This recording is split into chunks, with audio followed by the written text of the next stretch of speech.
Since I'm going to be seeing their newest release in the form of The Last Rodeo this weekend, I figured what better way to celebrate this little occasion than by reviewing the film that put Angel Studios on the map. After it's been just close to 2 years since this came out, here's a review of Sound of Freedom. Big D's Entertainment Rankings and Reviews.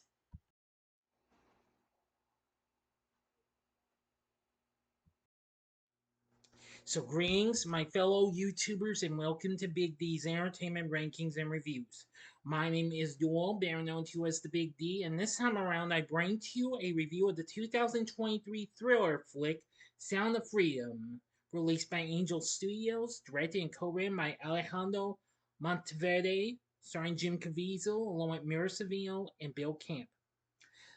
This is based on a true story about Jim Ballard, a former U.S. government agent who embarks on a mission to rescue children from sex traffickers in Colombia. The film is produced by Eduardo Verstuggi. If I mispronounce that, I apologize, who also plays a role in the film. And it centers around Ballard's Operation Underground Railroad, or ARD for short, an anti sex trafficking organization. The film was released on Independence Day, July 4th, 2023. Now, since it's been just about 2 years since this film came out, I'm going to go ahead and review and talk about the story in its entirety. Okay? So I will give you the 5-second warning. But anyway, this film did become a sleeper hit. In 2013, Roberto Aguilar, a poor father of two from Honduras, I'm sorry if I can't pronounce the C though, is approached by a former beauty queen, Giselle. She offers to sign his young children, Rocio and Miguel, to child modeling contracts. He accepts and takes them to the photo shoot. When he returns to pick them up, they are gone. It is revealed that the children have been abducted and sold to be used as sex slaves. In Calexico, California, Tim Ballard is a special agent for Homeland Security investigations, where he arrests people who possess and distribute child pornography.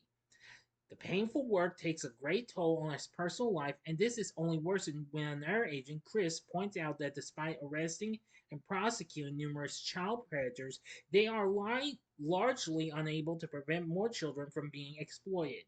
Ballard knows this is because most of them are outside the US, but Chris's words stick with him.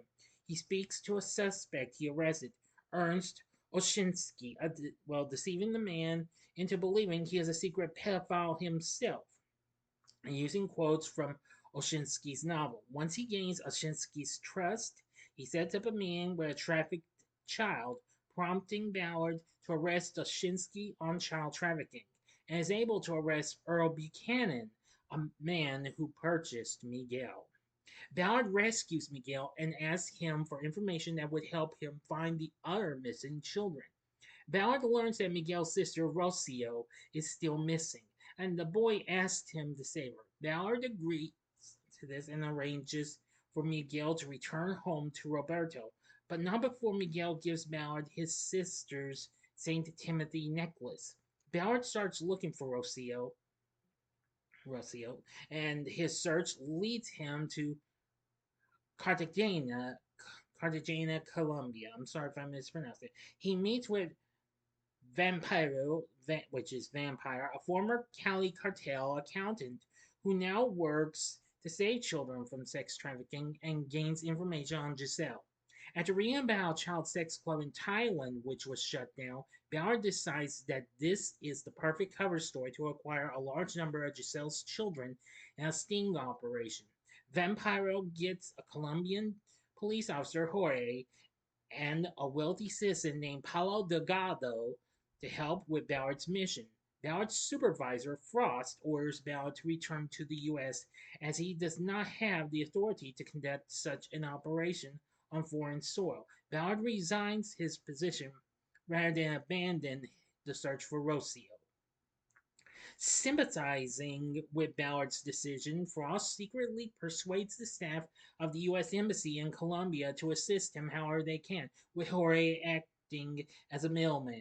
Ballard and Vampiro pose as sex traffickers and convince Giselle to sell them 54 children, enabling the police to identify and arrest her while dismantling her operation. Rocio is not among the freed youths. Beforehand, Ballard set up the traffickers' lawyer, Kane, to look like a snitch, while everyone else was detained. After interrogating one of Giselle's associates, Fuego, and revealing a photo of a dead Connie, unaware of the circumstances of Connie's death, Fuego breaks and tells Jorge that Rocio was sold to FARC, entrenched deep in the Amazon natural region. Jorge informs Ballard that there is no way to retrieve the girl because the region is a largely unmapped jungle wilderness and any rebel territory is a no fly zone for the Colombian government. Vampiro notes that medical personnel are allowed to enter on humanitarian grounds, and Jorge reluctantly agrees to help them obtain documentation to pose as doctors. The rebels refuse to let Vampiro enter, and Ballard is forced to continue by himself. Now for the ending. You better start this video right now because I'm going to give you 5 seconds. You know the rest of what to do, that is. Okay, you've been warned. Tim gains access to the FARC camp where Rocio is being held and learns that she is the personal sex slave for a FARC leader, El Alacran, the Scorpion, and along with others is required to mash coca leaves to produce cocaine. At night, Ballard is forced to kill El Alacran while freeing Rocio, and despite the rebels pursuing and firing on them, gets her to safety. Before they part, he gives her back the necklace Miguel gave him earlier. Rocio is finally returned to her father and brother, and the family goes home to Honduras. An epilogue says that Tim Ballard testified before the U.S. Congress and states that his testimony resulted in laws being passed that require the government to cooperate with foreign countries on sex trafficking investigations. The epilogue also claims that there are more people enslaved today than at any other time in history, including when slavery was legal. End of story. So, what did I think of Sound of Freedom? Well, I actually did go to see this. Unfortunately, before our theater removed it, I dropped it because they had for some time. I just finished revisiting the film finally on Prime Video. I am going to say it is a pretty good film and what have you. Upon its release, the reviews were mostly mixed and what have you. The film sits at 57% on Rotten Tomatoes, saying it's an effective and suspenseful call to action against human trafficking, yet not free of issues in its depiction of the sensitive subject matter. But Metacritic was kind of negative to this, giving this a mere 36 score.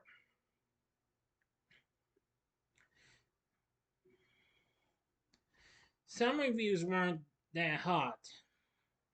However, Variety's Owen Gleiberman gave us a good review saying, let's assume that, like me, you're not a right wing fundamentalist conspiracy theorist looking for a dark faith based suspense film to see over the holiday weekend. Even then, you needn't hold extreme beliefs to experience the film as a compelling movie that shines an authentic light on one of the crucial criminal horrors of our time, one that Hollywood has mostly shied away from. That's understandable. I'm not really going to get into too much more because most of these were close to mixed and most were negative. But the heck with what they say. I actually did enjoy this film. And eventually, it was such a good one.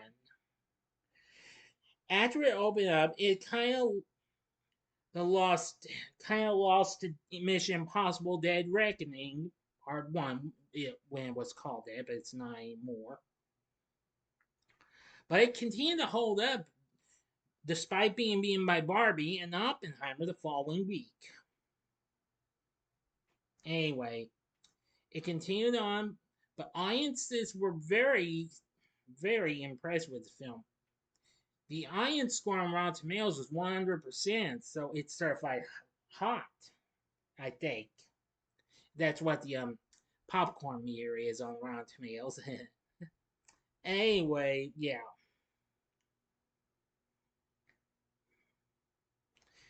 Audiences polled by CinemaScore gave the film an A plus, a standard grade for faith-based titles. Definitely. The LA Times noted that the film had become a part of the culture war, stating that supporting the film has become a cause du jour for the MAGA crowd. Well, that's understandable.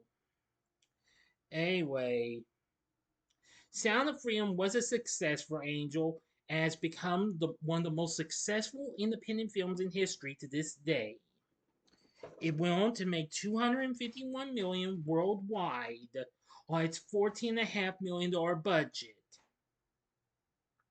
and became a sleeper hit. None of Angel's films have come close to being successful, except for their recent hit animated film King of Kings, which was released last month. But anyway, I really think this had a pretty good story. The direction by Alejandro Monteverde was pretty good. The music by Javier Navarrete wasn't too bad. Actually, I've just discovered he actually won Best Actor. Well, not that's a different person. It's a different Javier. Apologies, everyone. I'm getting sidetracked. There's one accolade. Javier Godino won Best Actor in the International Production at the 32nd Actors and Actress Union Awards. Sorry, everyone, I got mixed up. I thought this was a different one, so apologies. But Javier Navarrete, who does the score for the film, did a pretty good job. For our cast, we have Jim Caviezel playing Tim Ballard. Of course, I've seen him in numerous films, including The Passion of the Christ and others. I will say his performance as Tim Ballard was very good. Mira Sorvino, who I haven't heard that name in some time, played Tim's wife Catherine. Bill Camp played Vampiro. Not too bad.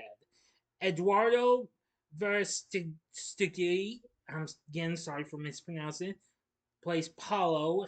He did pretty good. Now, Jorge was Javier Godino, and I will say he was good. Kurt Fuller, who I mostly know him from comedy films. He plays Ballard's DHS supervisor, Frost. And there's many others as well. So, anyway, yeah. So, anyway, I think the cast is pretty good. So, don't mind what some of those critics have said long ago. Sound of Freedom is pretty good, actually, if you can handle a little suspense and thrills in a faith, well, type film and what have you. But anyway, this is worth a check out. And since I was kind of late in reviewing this, since it's been close, just about 2 years since it came out, I did score this film on Letterboxd. My score for this is, as it's been since I first saw it, 4.5 stars. On a scale of 1 to 10, I give Sound of Freedom a 9. So that's that. So anyway, what did you think of Sound of Freedom? Let me know in the comment section below. If you like this video, consider clicking the like button. Subscribe and be a part of the Big D Nation. Continue to help support my channel. Make it grow and make the views grow. Tell all your friends about my channel. Give them to know me. May they'd like to be a part of my Big D Nation and share my vids with your friends if you like. Please excuse me. Anyway, join me next time. Sorry about that. Join me next time when I review, well, the first of four, yes, four spoiler-free reviews coming up this weekend for Memorial Day.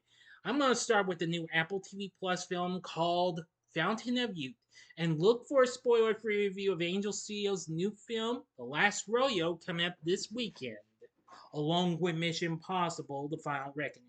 So if you like this video, check out some of these other films with a little suspense and thrill. They may not be faith-based, but they're worth a look into. In the upper left hand corner is my review of The Accountant from 2016. The upper right hand corner is my spoiler free review of its new sequel, The Accountant 2, which came out just not so long ago. Or if you'd like something else of a suspense thrill, check out my spoiler free review of last year's film with Channing Tatum, Blink Twice. And the bottom right hand corner is the button you can click to subscribe. If you like rankings and reviews on movies, TV, music, video games, etc., then I'm your guy. Thanks for watching. Until next time, I'm the Big D saying see ya.